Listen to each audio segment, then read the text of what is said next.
Hello guys, in this video series we'll see how to create a logic app.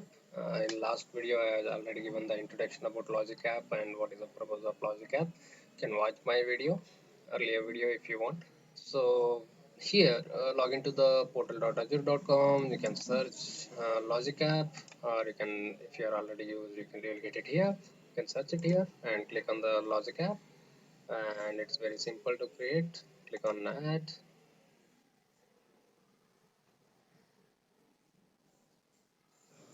Taking time. Okay, see, select your resource group. If you don't know what is resource group, watch my earlier videos to creating resource group. So here you need to create, give the name as party logic app.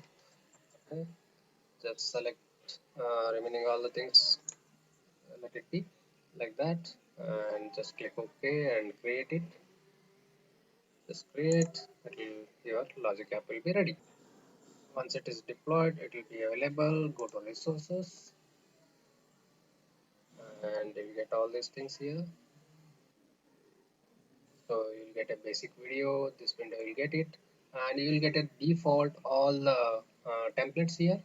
So below there are templates. You can also create a blank logic app, or if you want, you can reuse these things. Okay, if you want, you can use that. Okay, so quickly create a blank logic app here. Click on that. So you will get a blank template here. There is nothing is there here.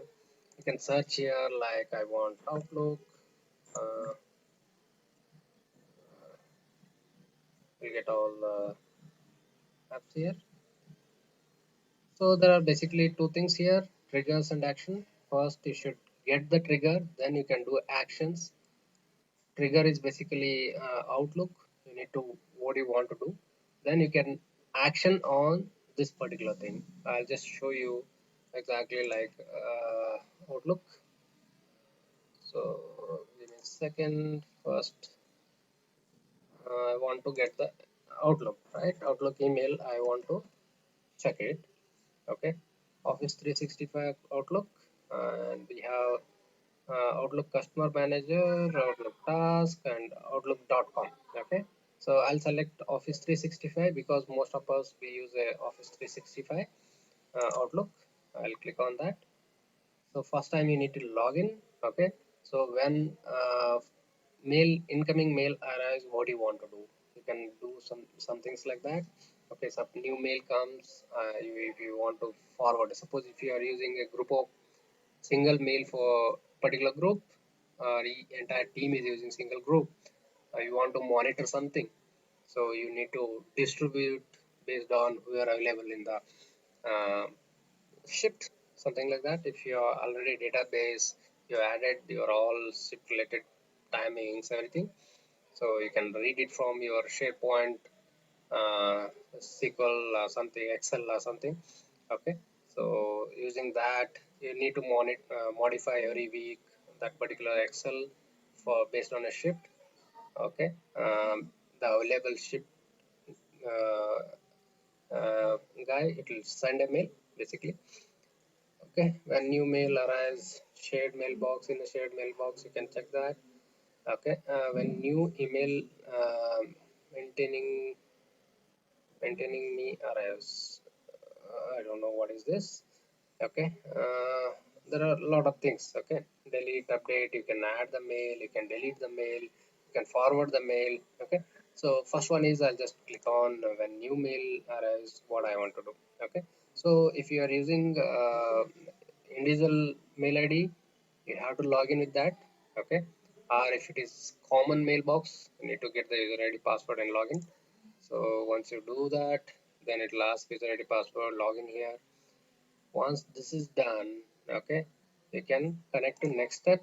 What do you want to do? Basically I want to do some actions once the trigger is selected.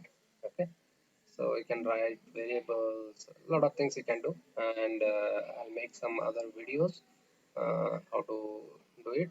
Okay, so I'll basically use Gmail, and same thing, you can use Outlook or use Gmail, both are same. So you want to do something else, you can do that. Okay, once everything is done, you need to save, then you need to run to check that. Okay, it will automatically does. So you can also schedule. I'll show that how to schedule that. Okay, I'll just discard now. I'll go back. You can see all the things here. So if you click on all, so you'll get all the templates what was there outside. So you can schedule it if you want anything, like if you click on schedule, recurrent schedule if you want, or sliding window if you want. You can select that when you want to schedule, 3 interval, minute, month, year, everything is available. Then you can add a time zone, when to start, all these things you can do easily. Okay, so discard changes, then go back. So built-in things are there, like if you want to get Azure API management, Azure services, Azure functions, Azure Logic App, you can call one Logic App inside another one. Okay, you can batch process, you can do, uh, there are so many things. Time, date and time, you can get it. Flat files, if you want to schedule, so flat file exists, not exist, it will monitor and send you all the things. Okay, so there are a lot of inbuilt things are there. If you go to standard, you will get all the default things like service bus, Twitter, Office 365 Outlook, SharePoint. Something is added on the SharePoint, send a mail to everyone. Or FTP is important, SFTP, secure FTP is also there. And this is very useful when you're using Dynamic 365, because there are so many things are there in the Dynamic 365. If you see the flow-based architecture, I was telling about data-driven architecture that you can automate using Office 365, Dynamic 365 also. Salesforce is same kind of Dynamic 365, you can do that also. And OneDrive, if you're using OneDrive, RSS feed, something news is posted, I want to send alert to everyone, something like that. So there are so many things here. So you can just go through that if you're interested. There are a lot of other stuffs here. So enterprise servers are also there. So if you want to do custom coding also, it is possible. So you can if you have existing API, you are written for some other process, that you can reuse inside this using web API, HTML and all. Okay, so that is possible here. So let's start with something here, and please watch my next video. I'll start creating one of the logic app. You'll understand better.